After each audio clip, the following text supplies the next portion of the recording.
Hi friends, இன்றைக்கி for external use only அப்படின்ற வார்த்தைகளுக்கு தமிழில் என்ன சொல்லுவாங்கன்னு பார்க்கலாம்.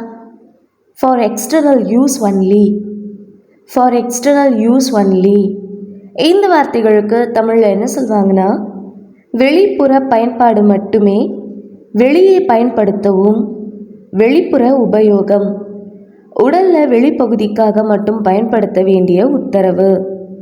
இன்னும் நல்லா புரிஞ்சுக்கிறதுக்காக நம்ம 2 எக்ஸாம்பிள்ஸ் பார்க்கலாம். First example, this cream is for external use only. இந்த க்ரீம் வெளிப்புற பயன்பாட்டிற்கானது மட்டுமே. Second example, the label says for external use only. லேபிளில் வெளிப்புற பயன்பாட்டிற்கு மட்டுமே என்று குறிப்பிடப்பட்டுள்ளது. இன்னொரு வீடியோவில் நம்ம வேறு ஒரு ஆங்கில வார்த்தைக்கு தமிழில் என்ன சொல்லுவாங்கன்னு பார்க்கலாம். அது வரைக்கும் பை.